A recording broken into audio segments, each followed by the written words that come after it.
इस वीडियो में जो है हम लोग क्या करेंगे, समास को समझेंगे, जो कि समास क्लास 12 का एक सबसे इंपॉर्टेंट टॉपिक है। हिंदी व्याकरण में बहुत सारा व्याकरण है, समास है, संधि है, वाक्य परिवर्तन है, वाक्य संशोधन है, मुहावरा है, ये सब चीज को हम लोग को पढ़ना है। आज की क्लास में जो है हम लोग मेनली समास को जो है पढ़ते हैं और समझते हैं कि समास क्या होता है और समास से किस तरीके का क्वेश्चन आता है ना। यहाँ से लगभग 1 या 2 मार्क्स का क्वेश्चन तो यहाँ से आता ही आता है। हम लोग समझते हैं समास क्या है। ऑलरेडी क्लास 10, 9 से पढ़ते आ रहे समास क्या है। 11 में नहीं था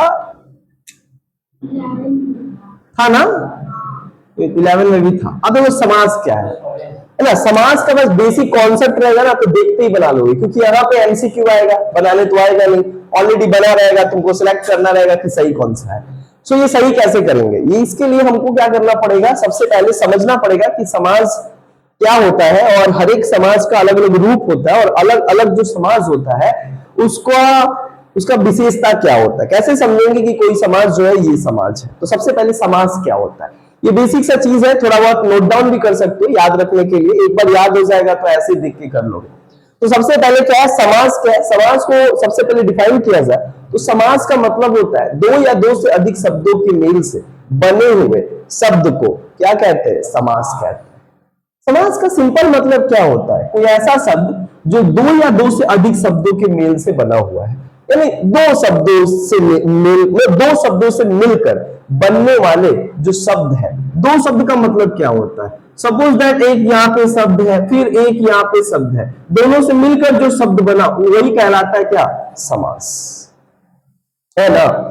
समास का मतलब क्या होता है, 2 या 2 से अधिक शब्दों के मेल से बनने वाले शब्द को समास कहते हैं। अब बात आता है समास कितने प्रकार का होता है। तो देखो भाई, समास जो है कितने प्रकार का होता है, 6 प्रकार का होता है।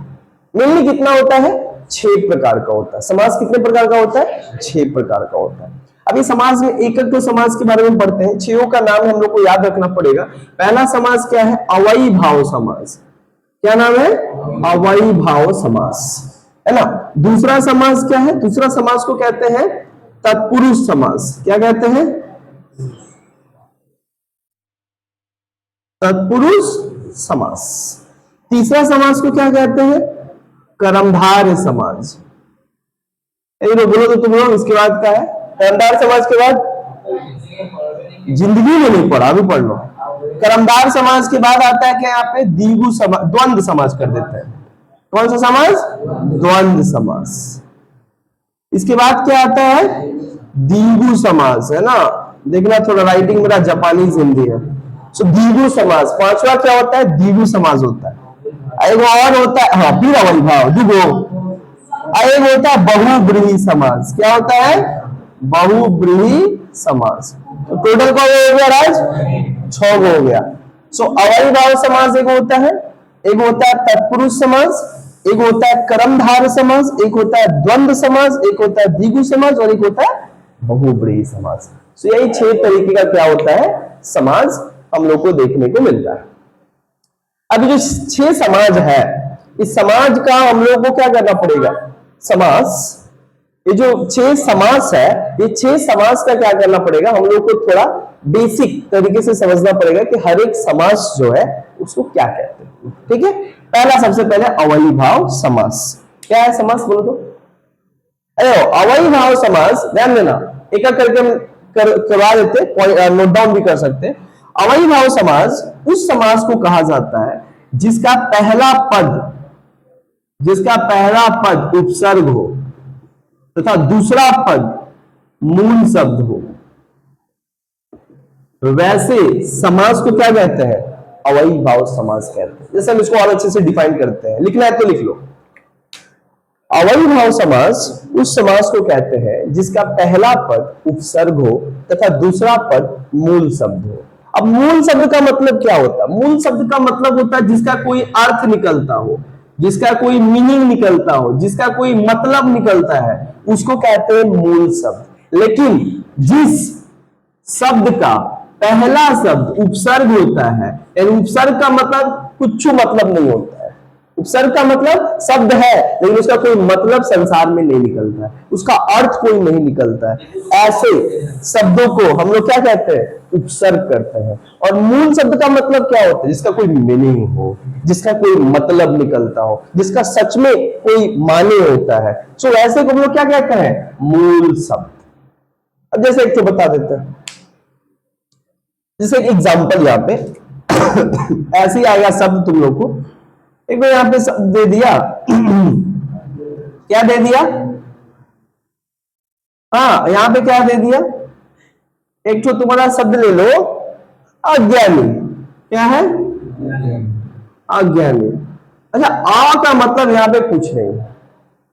अ का मतलब, अ मतलब क्या होता? कुछ नहीं होता। हाँ, लेकिन ज्ञानी का मतलब होता है, यानी अ हो गया पहला शब्द उपसर्ग, और दूसरा शब्द क्या है?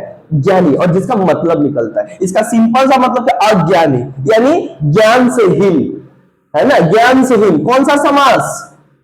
अवयवी भाव समास। नाम कैसे याद रखोगे? पहले इसको क्या करना है? समास बिगड़ा करना है, और बाद में बताना है कि इसका समास का नाम क्या है। तो तुम ये भी बता दोगे। अवयवी भाव समास का डिफिनेशन याद रहेगा तो क्या है डिफिनेशन? ये कहता है कि अवयवी भाव समास उस समास को कहते हैं जिसका पहला पद उपसर्ग हो। उपसर्ग मतलब जिसका कोई मतलब नहीं हो, लेकिन जो उसके बाद वाला शब्द है वो मूल शब्द अगर होता है तो वो कौन सा समास कहलाता है? अवयवी भाव समास कहलाता है। जैसे एक और एग्जांपल ले लेते हैं, एक और एग्जांपल हम लोग ले लेते हैं। आजन्म, है ना? आ का कोई मतलब नहीं, जन्म का मतलब होता है बर्थ। यानी क्या है? आजन्म का मतलब आजन्म से ही धूत है, आजन्म से ही क्या है? बदमाश है या पागल है ना? यानी कि यहाँ पे कौन सा समास हुआ? ये कौन सा समास हुआ?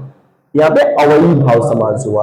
अवयवी भाव समास उस समास को कहते हैं जिसका पहला पद उपसर्ग हो और दूसरा पद क्या हो? मूल शब्द हो, जिसका कोई मतलब निकल, पहला शब्द का कोई मतलब ना हो लेकिन उसके बाद वाला जो शब्द आया है उसका कोई मतलब हो।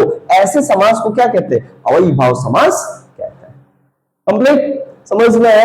ये यहाँ पे है, जैसे आया यहाँ पे देखो। और एक एग्जांपल क्या ले सकते हैं? आजन्म हो गया, और क्या हो सकता है? और बोलो। अज्ञात। अज्ञात का मतलब होता है यानी जो कुछ भी शब्द जिसका क्या हो, पहला का कोई मतलब नहीं होता लेकिन बाद वाले का क्या है?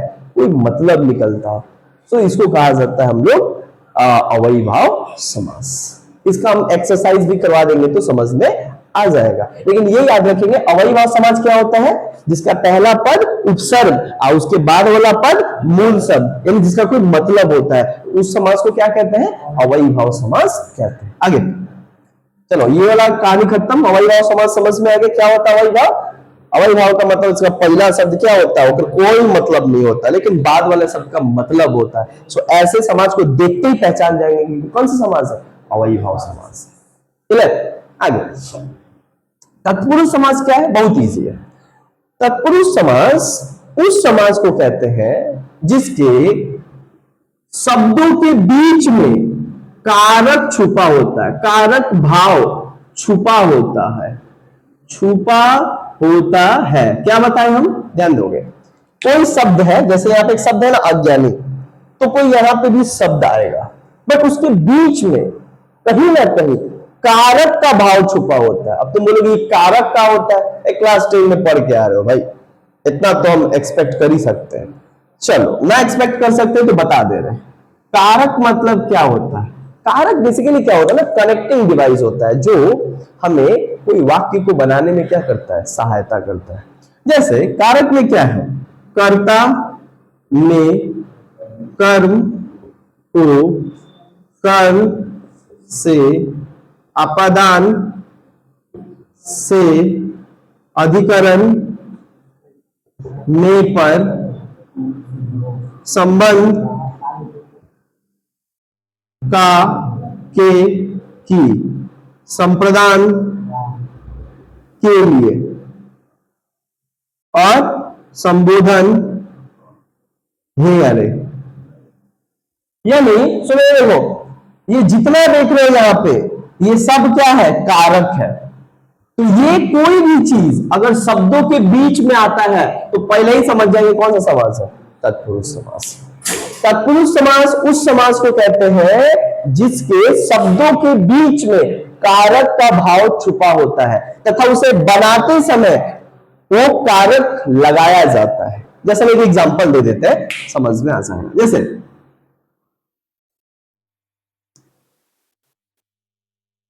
जैसे यहां पे एक और एग्जांपल हम देते हैं, देखो है राजपुत्र क्या होता है? राजा का पुत्र। अच्छा, का यहां पे है ना कारक, यही सारा कुछ ना कुछ आएगा। तो यहां पे हम समझ गए राजा का पुत्र आया। का तो इसी के बीच में छुपा हुआ था ना, आया, इसी को तो कारक कहा जा रहा है। यानी तत्पुरुष समास उस समास को कहते हैं जिसके शब्दों के बीच में कारक का भाव छुपा होता है तथा इसे बनाते समय ये कारक का भाव जो है आ जाता है। इसको हम लोग बाहर निकालते हैं, इसको कहते हैं राजपुत्र। और क्या होता है बताओ तो? धर्मपुत्र, धर्म का है ना, धर्म गुरु, धर्म का गुरु। समझ में आ रहा है? ये जो आ रहा है का, की, से, अरे तो कारक लिखवा दे। कारक में मे, को, से, मे, पर, का, की, के लिए है। अरे समझ में आया? ये कारक होता है, इसको भी लिख लेना अगर नहीं समझ में आ रहा है। क्लियर? तत्पुरुष समास आएगा तो क्या समझेंगे? तत्पुरुष समास मतलब क्या होता है? तत्पुरुष समास उस समास को कहते हैं जिसके शब्दों के बीच में क्या होता है? कारक का भाव होता है। और कारक मतलब क्या होता है? ये होता है का, के, की, में, पर, है, अरे, से, है ना, ये सारा कुछ होता है। आगे बढ़े, ऐसा समझ में आया तत्पुरुष समास? ये सब जानते हो, एग्जाम कंपटीशन के एग्जाम में भी आता है। क्लास 12 एयरफोर्स तो चलो इंग्लिश में आता है, बाकी एसएससी वाला जो एग्जाम होता है ना उसमें आता है। बोलो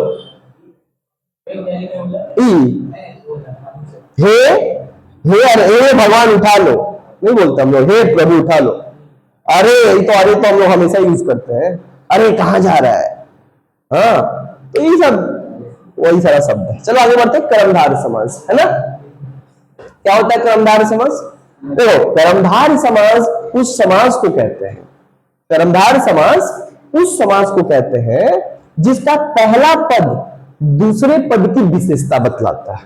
ऐसे इसका पहला पद का था, उपसर्ग था ना, अब क्या बोल रहा है कि कर्मधारय समास, ये जो कर्मधारय समास होता है ऐसे समास को कहते हैं जिसके, कर्मधारय समास ऐसे समास को कहते हैं जिसका पहला पद दूसरे पद की विशेषता बतलाता है। मतलब पहला पद क्या करता है ना, वो दूसरे पद की विशेषता बतलाता है। जैसे हम बता रहे हैं, एग्जांपल दे रहे हैं, तो यहां पे समझ में है ना, पहला पद अगर दूसरे पद की विशेषता बतलाता है यानी उस कर्मधारय समास है। कर्मधारय समास उस समास को कहते हैं जिसका पहला पद दूसरे पद की क्या बताता है? विशेषता बतलाता है। अब जैसे हम एग्जांपल दे देते हैं, महापुरुष। अब देखो पहला पद क्या है? महा, दूसरा पद क्या है? पुरुष। पुरुष तो पुरुष है, पर पहला पद बता रहे खाली पुरुष ना है, महान पुरुष है, यानी क्या विशेषता बतला है ना। सिंपल बात है ना, सिंपल बात है। इस कलयुग में कोई महान पुरुष नहीं है ना, महापुरुष। तो ये जो महापुरुष है इसको कैसे बनाएंगे? अच्छा, एक और चीज में लगता है, कर्मधारय समास उस समास को कहते हैं जिसका पहला पद दूसरे पद की विशेषता बतलाता है तथा इसे बनाते समय जो का प्रयोग किया जाता है। किसका प्रयोग किया जाता है? बनाते समय किसका प्रयोग किया जाता है? लिख लेना, जो का प्रयोग किया जाता है। तथा बनाते समय किसका प्रयोग किया जाता है? जो का प्रयोग। जैसे इसको कैसे बनाएगा? महापुरुष को, महान है जो पुरुष, तब लिखेंगे कौन सा समास? कर्मधारय समास। तो है जो लगाएंगे हमेशा, क्या लगाएंगे? है जो लगाएंगे। महान है जो पुरुष, जैसे महापुरुष हो गया। एक और हम बोल देते हैं, महापुरुष हो गया और क्या होता है? महात्मा। महान है जो आत्मा, है ना, लगा ना, है जो। अच्छा, महात्मा, आत्मा तो सभी का है पर सबका आत्मा महात्मा नहीं है, यानी विशेषता बतला रहा है पहला पद दूसरे पद की। क्लियर हुआ कि नहीं? हाँ, और बोलो तो एक परमात्मा, परम आत्मा, परम है जो आत्मा। समझ में आया? तो ये सारा कुछ क्या होता आगे बढ़े। द्वंद्व समास, द्वंद्व समास क्या होता है? बस केवल समझना है एक एक चीज का। द्वंद्व समास क्या होता है? द्वंद्व समास उस समास को कहते हैं जिसके दो शब्दों के बीच में ऐसा डैश का निशान पाया जाएगा। ये तो सबसे इजी है, देखते समझ में आ जाएगा कि द्वंद्व समास है ना। कुछ लोग को देखते समझ में आ जाता भाई मॉडलर है, समझ में आया कि नहीं? अरे नहीं, उसको नहीं बोल रहे, अजीब हाल है भाई, उसको नहीं बोले। कुछ लोग को देखते समझ में आ रहा है ना, लाल ब्लू पीला हरा सब करवा लेता है, एकदम कान और नाक को छिदवा लेता है, समझ में आता है भाई है। वो तो ठीक है, अच्छा लगता है, वो विराट कोहली का कॉपी कर रहा है। हाँ ठीक है, कोई नहीं। अगर द्वंद्व समास का मतलब क्या होता है? द्वंद्व समास उस समास को कहते हैं जिसके दो शब्दों के बीच में डैश का निशान, इसको हिंदी में कहते हैं योजक का चिन्ह पाया जाता है। क्या पाया जाता है? डैश। हम इंग्लिश में चाहते हैं इजी रहेगा, डैश, दो शब्दों के बीच में डैश रहेगा। अच्छा एक और बात, दोनों जो शब्द होगा ना एक दूसरे के विपरीत रहेगा, दोनों शब्द एक दूसरे के उल्टा रहेगा। और एक बात, तथा इसे बनाते समय, इसको भरने के लिए बनाते समय किसका इस्तेमाल किया जाता है? और।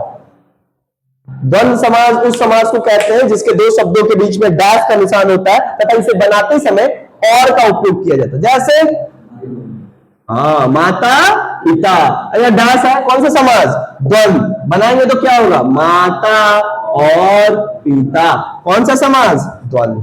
दिन रात, दिन और रात, है ना, कौन सा समास? कौन सा समास? क्लियर हुआ? तो ये तो सबसे इजी है ना, बीच में डैश दिखेगा हम समझ जाएंगे कौन सा समास है? द्वंद्व समास। और एक बात, ये दोनों एक दूसरे के विपरीत होता है, रात दिन माता पिता, ये जो नहीं हम लोग करते दुख।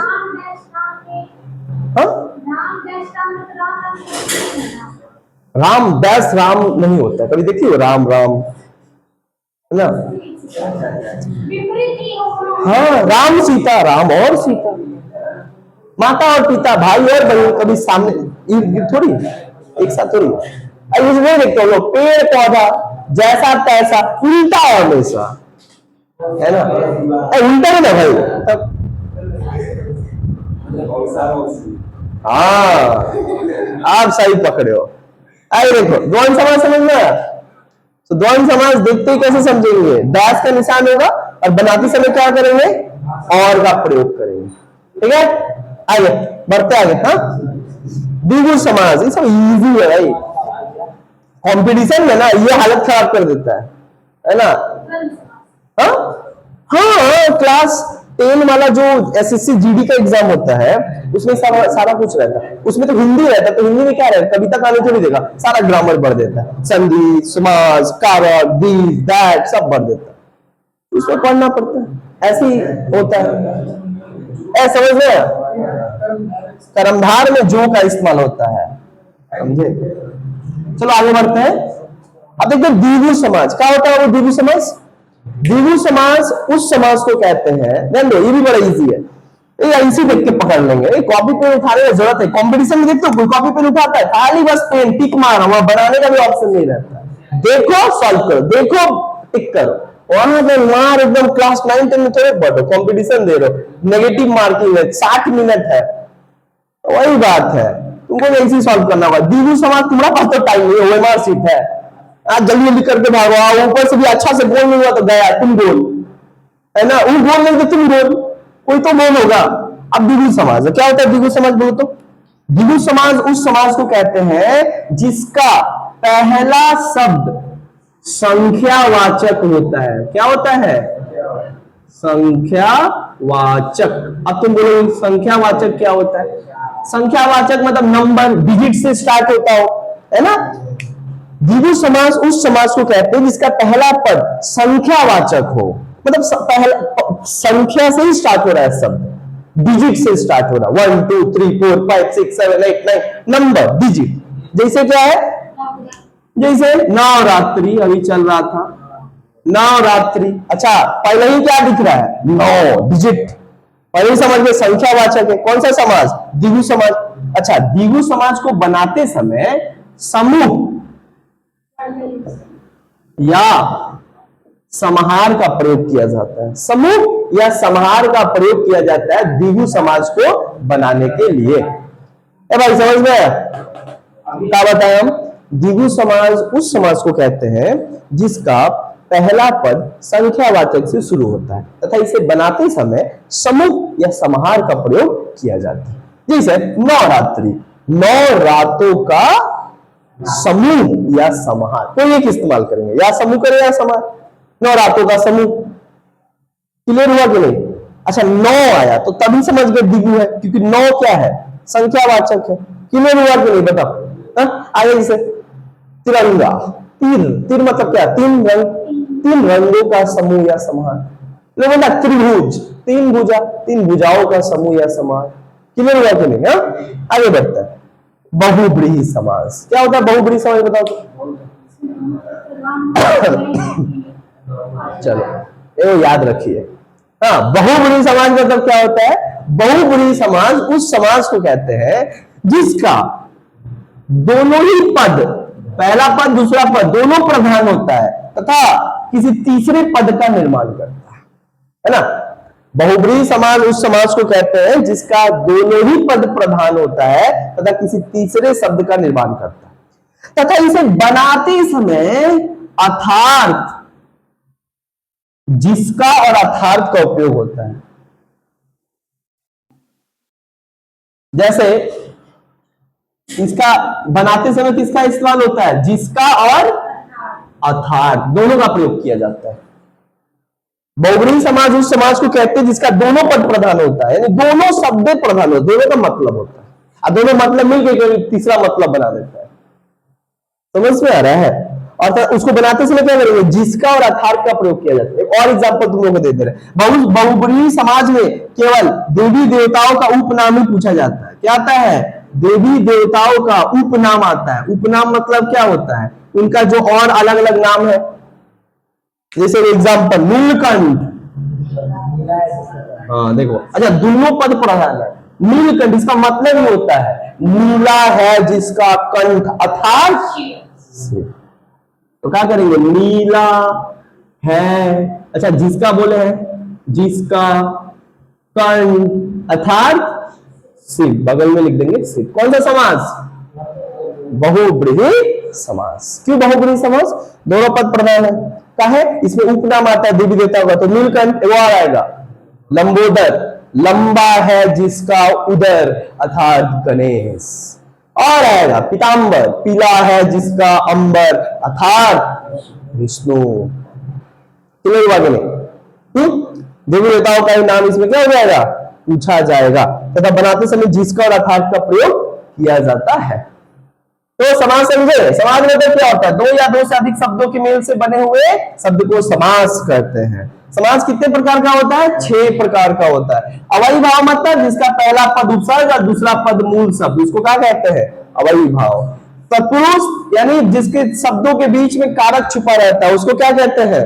तत्पुरुष समास। कर्मधार यानी वो पद जिसका पहला पद दूसरे पद की विशेषता बतलाता है, कुंडली बताता है कि का है का नहीं है ना। तो वैसे समास को क्या कहते हैं?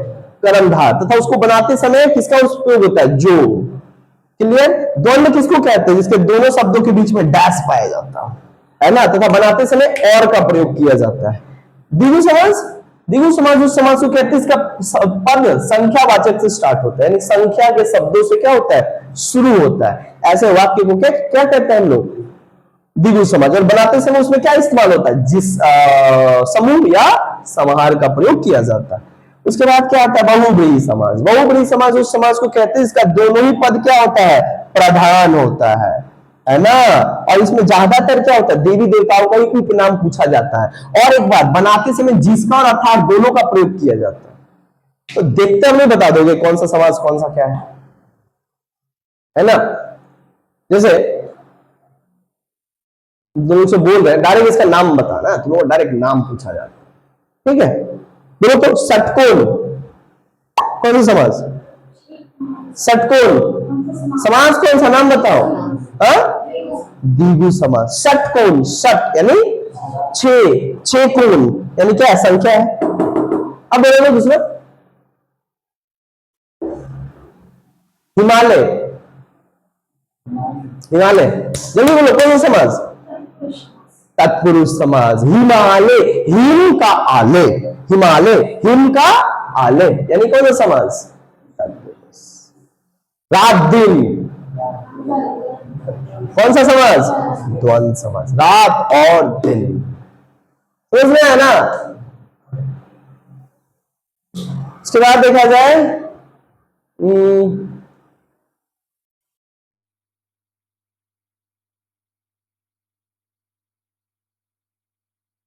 उसके बाद क्या बोले बहुब्रीहि समास में?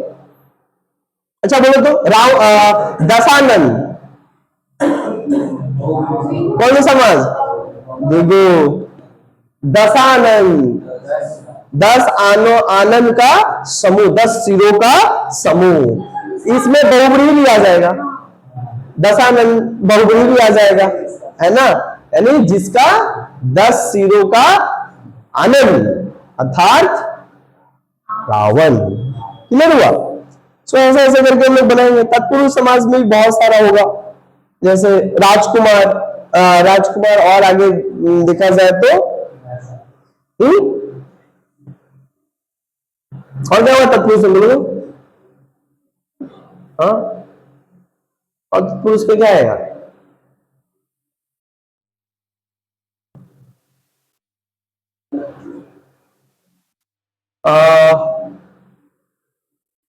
तत्पुरुष में और क्या क्या आ सकता है? एक तो ये आएगा यज्ञशाला, बोलो तो क्या होगा? यज्ञ का शाला या यज्ञ के लिए शाला? यज्ञशाला, यज्ञ जो होता है उसके लिए, यज्ञ के लिए शाला। तो ये सारा कुछ क्या है? ऐसे ही डायरेक्ट एग्जाम में आएगा और डायरेक्ट पूछेगा कौन सा समाज से बताओ, कौन सा समाज से बताओ। तो ये तुम लोग याद रखोगी, आराम से हो जाएगा। समझ में आएगा नहीं? तो यहाँ पे हम लोग का जो है समास कंप्लीट हुआ कि समास क्या होता है, कितने प्रकार का होता है और कैसे हम लोग इसको बनाते हैं। ठीक, थैंक यू।